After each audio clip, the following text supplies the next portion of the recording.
Sois béni dans le nom de Jésus, demeure béni, toi qui es connecté aujourd'hui, sois béni dans le merveilleux nom de notre Seigneur Jésus-Christ. Bienvenue dans Personnage biblique. Personnage biblique, c'est avec le frère Émile que je suis. Cette semaine, la parole de Dieu nous raconte l'histoire d'un homme. Le Seigneur lui a donné une instruction, le Seigneur lui a demandé de faire quelque chose et cet homme a évité un lynchage, il a évité la lapidation, il a évité la mort. Tout simplement parce que il a réussi néanmoins à faire ce que l'Éternel lui a demandé de faire. Qu'est-ce qui s'était donc passé et quelle est la technique que cet homme a utilisée? Donc, tout cela, nous allons essayer de comprendre au travers de cette émission de cette semaine. C'est pourquoi nous t'encourageons à rester connecté jusqu'à la fin. La suite, juste après le générique.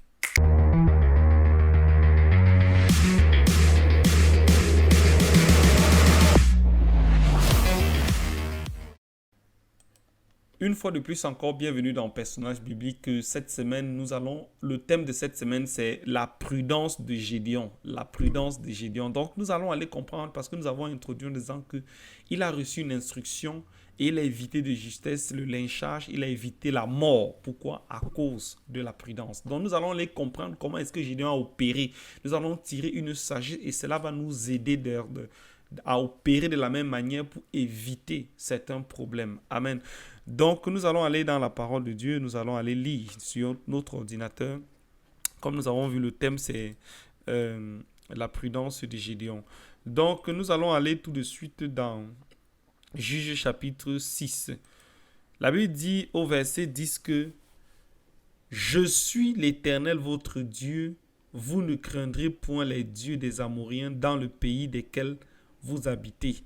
Mais vous n'avez point écouté ma voix. » Et l'Éternel tourna sa face vers lui et lui dit, « Va avec cette force que tu as et délivre Israël de la main des Madianites. N'est-ce pas moi qui t'envoie ?» Ce que nous devons comprendre comme contexte ici, c'est que le peuple de Dieu s'était détourné et ils sont tombés dans la pauvreté. Ils ont été livrés à ce puissant esprit. On appelle ça l'esprit des Madianites. C'est cet esprit qui est responsable de la pauvreté. Donc cet esprit vient appauvrir les enfants de Dieu. Ça veut dire que tu entreprends quelque chose au moment d'en bénéficier des fruits. Pap, ça a disparu. Tu sèmes, tu ne peux pas récolter. Tu as un travail. C'est-à-dire, on te paye, tu ne peux même pas marcher. C'est un peu comme si tes poches étaient trouées. Donc, tu peux être victime de cet esprit, l'esprit des Madianistes. C'est pourquoi nous t'encourageons. Si tu constates de telles choses dans ta vie, il faut vraiment prier. Prie et commande même à cet esprit de quitter, de libérer ta vie. Et prie et supplie l'Éternel de te délivrer de cet esprit-là. L'esprit des Madianistes. Ça ne veut pas dire que tu es possédé. Non, non, non. Ça peut être une oppression. Amen. Donc, il faut bien faire la différence. Maintenant, c'est ça le contexte. Donc ils avaient donc été livrés à cet esprit. Et maintenant, l'Éternel a apparu à Gédéon. Gédéon, maintenant, on lui dit, va combattre cet esprit. L'Éternel est avec toi. Tu es un héros. Et maintenant, Gédéon commence à dire, si Dieu était avec nous, pourquoi toutes ces choses nous sont-elles arrivées? Nous avons également vu un thème pour l'interrogation de Gédéon qui avait posé cette question. Et nous avons essayé de comprendre quelque chose. Donc aujourd'hui, nous allons continuer. Donc c'est un peu ça le contexte. Maintenant, l'âge de l'Éternel apparaît à Gédéon et Gédéon communique avec Dieu.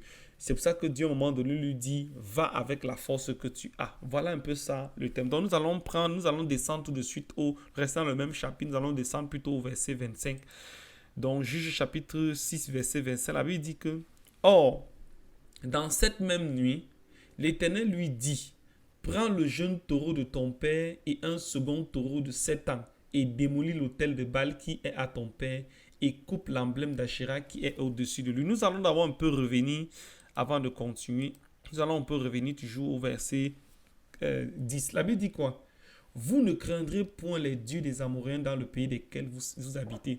Ça, c'est un secret que le Seigneur donne. Le Seigneur est en train de dire, il ne faut pas avoir peur du marabout. Il ne faut pas avoir peur du franc-maçon. Il ne faut pas avoir peur des dieux qu'ils servent. Il ne faut pas avoir peur. Pourquoi? Parce que nous avons un Dieu, nous avons un Seigneur dont l'autorité est au-dessus de l'autorité du marabout, dont l'autorité est au-dessus de l'autorité du charlatan, dont l'autorité est au-dessus de l'autorité des francs-maçons, de tout. Parce que la Bible dit quoi? En la mention du nom de Jésus, tout genou fléchit dans les cieux, sur la terre et même sous la terre, même sous la mer, partout. tout genou fléchir. Donc, il ne faut surtout pas craindre le marabout. Il ne faut surtout pas le craindre. Pourquoi? Parce que lorsque tu as Jésus, en fait, l'autorité de Jésus te donne cette autorité d'être au-dessus de l'autorité des marabouts, des féticheurs, des francs-maçons, de tous ces gens-là. Mais maintenant, des sorciers, des vampires, tous ces gens, parce que ce sont des réalités. Mais maintenant, si tu n'as pas donc Jésus, il faut donc craindre ces gens. Pourquoi? Parce que ce qu'ils feront, ça peut t'atteindre. C'est pourquoi vous allez vous rendre compte qu'il y a des marabouts qui sont plus puissants que les autres. Entre guillemets. Pourquoi? Parce que chacun cherche une autorité qui est au-dessus de l'autorité de l'autre pour mieux combattre. Mais à la fin de la journée, les deux ne savent pas que c'est l'ennemi qu'ils servent. Est-ce que nous voyons? Donc tu as besoin d'avoir une autorité qui soit suprême. Une autorité qui soit au-dessus de toutes les autres autorités. Si tu n'as pas Jésus, tu n'as pas Christ, il faut craindre le marabout, il faut craindre le féticheur, il faut craindre le sorcier. Pourquoi? Parce que ce qu'il fait peut t'atteindre. C'est pourquoi nous t'encourageons à être sous la bannière de Jésus. Donc revenons donc dans notre truc, notre passage, la parole de Dieu. Nous sommes descendus au verset 25. Maintenant, verset 26. La Bible dit que, or, dans cette même nuit, l'Éternel lui dit, prends le jeune taureau de ton père et un second taureau de 7 ans et démolis l'autel de Baal qui est à ton père et coupe l'emblème d'Achéra qui est au-dessus et bâtis un autel à l'Éternel ton Dieu sur le haut de ce lieu fort. Ainsi, dans l'enceinte, voilà. Tu prendras le second taureau et tu l'offriras en holocauste avec le bois. Bon, voilà l'ordre que le Seigneur est en train de donner à Gédéon. Démolis l'autel de Baal qui est à ton père et coupe l'emblème d'Achéra. Ce que nous comprenons, c'est que son père, si nous pouvons lire ça, il servait une divinité. Peut-être c'est par ignorance. Il partait se prosterner devant les statuettes. Il adorait certaines choses, les crânes, des choses comme ça. Il adorait, il pratiquait les trucs ancestrales, les trucs vraiment qui ne sont pas bien. Et il mettait toute sa foi là-bas. Et pour lui, c'est comme c'était des dieux. Et quand nous voyons c'était chez eux, ça veut dire qu'il est revenu avec ça chez eux. Peut-être qu'il enseigne même ça à ses enfants. Mais le Seigneur a envie de faire quelque chose de grand dans la vie de Gédéon. Il a envie d'accomplir quelque chose de puissant. Qu'est-ce qu'il lui dit d'abord comme instruction? Va démolir cet autel. Va prier contre l'autel du célibat. Va prier contre l'autel du vagabondage. Va prier contre l'autel, je ne sais pas, des morts des premiers-nés. Parce qu'il y a des familles ici dont les premiers-nés doivent d'abord passer. Il dit, va prier contre cet autel qui avait été érigé peut-être par tes ancêtres, tes grands-parents, je ne sais pas. Va prier contre cela parce que tes problèmes viennent de là. Va prier contre l'autel de la pauvreté. Va déclarer des paroles et détruire. Et bâtis-moi un autel. C'est-à-dire, fais alliance avec moi. Dis, c'est moi l'Éternel. Moi, je serai ton autorité. Amen. Et c'est ce que Gédéon est allé faire. Maintenant, nous allons comprendre pourquoi le thème, la prudence de Gédéon. Nous allons comprendre. Parce que cet autel avait été bâti, je ne sais pas à qui, peut-être par son père, peut-être par ses grands-parents, ses ancêtres, je ne sais pas. Ça veut dire que c'est quelque chose qui s'était déjà enraciné dans la famille. C'est quelque chose qui avait déjà pris racine, qui avait déjà étendu ses tentacules. Donc, on ne s'attaque pas à une divinité n'importe comment. On ne s'attaque pas à certains autels n'importe comment. Il faut de la prudence, mais il faut surtout la grâce, que le Seigneur Jésus nous accompagne. Donc, nous allons d'abord aller définir quelque chose avant de continuer. Nous allons aller voir la définition du mot prudence. Dans le dictionnaire, la prudence, c'est quoi? C'est la qualité, l'attitude d'esprit de celui qui prévoit, calcule les conséquences d'une situation, d'une action qui pourrait être fâcheuse ou dangereuse moralement ou matériellement et qui règle sa conduite de façon à les éviter. Donc nous voilà un peu la définition de la prudence. C'est quoi? C'est la qualité ou l'état d'esprit de celui qui prévoit, il calcule les conséquences d'une situation, d'une action qui pourrait être fâcheuse ou dangereuse moralement ou matériellement et il règle sa conduite pour éviter simplement. Nous allons voir aussi les synonymes, quelques synonymes de la prudence. Comme synonyme, nous pouvons dire que la prudence, c'est quoi encore? C'est la sagesse, c'est la vigilance, la prévoyance, la précaution. Amen. Maintenant, nous avons vu là, précédemment dans Juge chapitre 6, verset 25, le commandement, l'instruction que l'Éternel donne à Gédéon. Allons donc voir comment Gédéon s'est comporté. La Bible nous enseigne maintenant, toujours dans le même livre, Juge chapitre 6, maintenant nous descendons au verset 27. La Bible dit que « Et Gédéon prit 10 hommes parmi ses serviteurs, et il fit comme l'Éternel lui avait dit. » Maintenant, nous avons marqué ça ici. La Bible dit maintenant, il dit, comme il craignait la maison de son père et les gens de la ville, il le fit de nuit et non de jour. Ça veut dire que Gédéon il craignait qui? Ses frères, ses sœurs, donc les gens de sa propre maison. Et en plus, les gens du dehors. Est-ce que nous voyons? Mais il a quand même fait. La Bible dit qu'il a fait. Et il a pris 10 hommes avec lui. Il a quand même fait. Le Seigneur a donné la sagesse, nous a donné la sagesse et l'intelligence. Il a donné une instruction à Gédéon. Va renverser l'autel.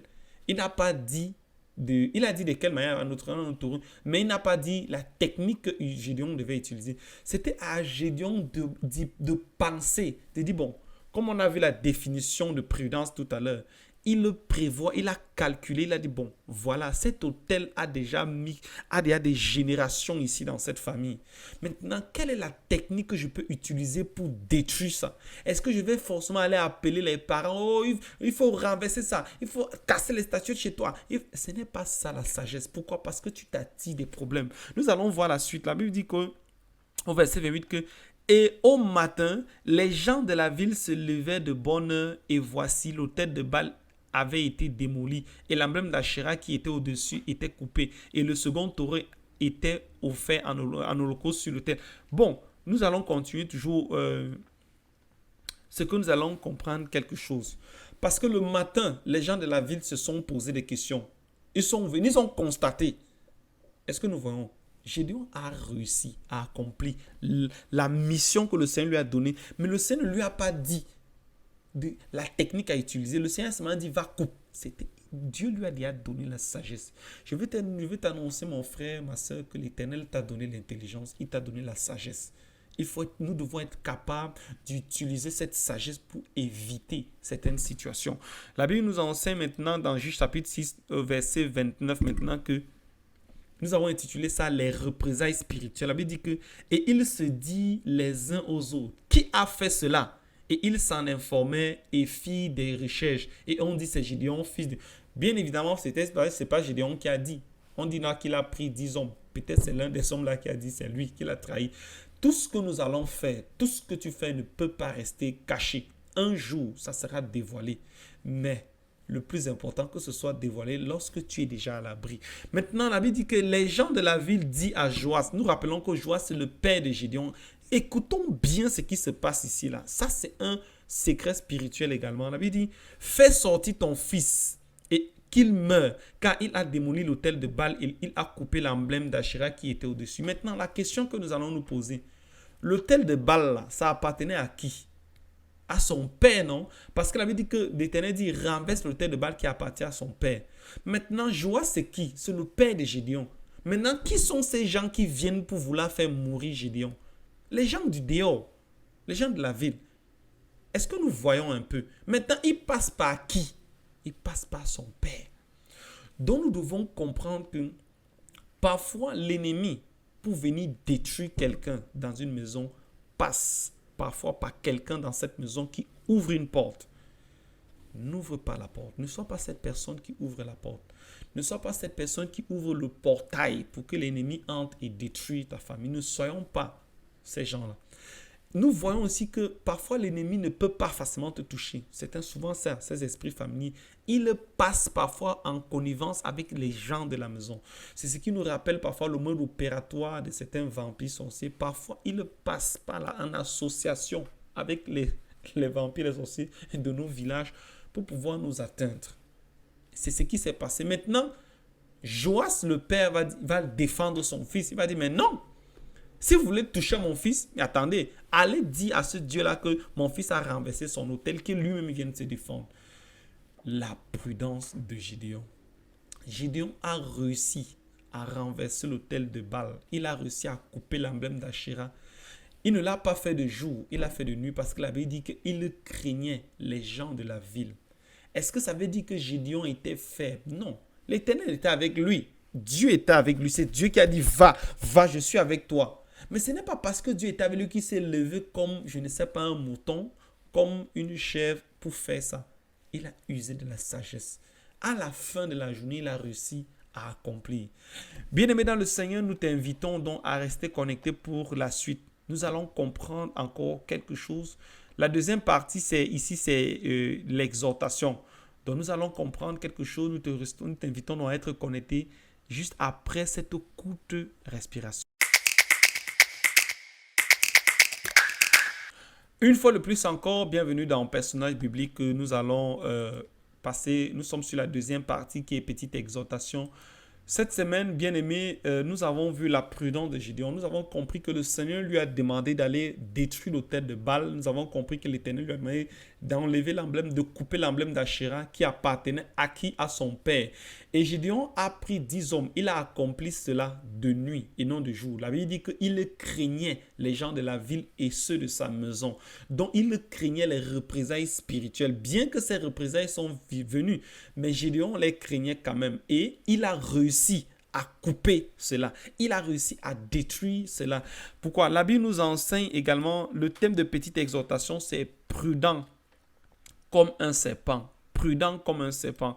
Pourquoi prudent comme un serpent? Parce que la Bible dit dans Juge chapitre 10, verset 7 que comme il craignait la maison de son père et les gens de la ville, il le fit de nuit et non de jour. Il a réussi à faire ce que le Seigneur lui a demandé. Le Seigneur peut-être t'a demandé de faire quelque chose. Je veux dire, peut-être tu es dans une entreprise et ton patron te met vraiment mal à l'aise. Est-ce que tu as besoin d'entrer en confrontation avec lui? Est-ce que tu as besoin d'aller au coude avec lui? Non. Tu peux opérer par la sagesse. Et de quelle manière? Tu l'évites simplement. Est-ce que nous voyons? Peut-être tu viens de croire au Seigneur Jésus, la famille te met la pression, ou tu vas quitter, les parents veulent te tabasser, tu n'as pas besoin de te mettre devant tes parents, dire vous êtes des diables, comme il y en a qui le font, oh vous êtes des sorciers, vous êtes ceci. Tu n'as pas besoin de faire cela. Pourquoi? Parce que tu manques de sagesse. En faisant cela, qu'est-ce que tu crées? Parce que nous avons vu là que la prudence, c'est quoi?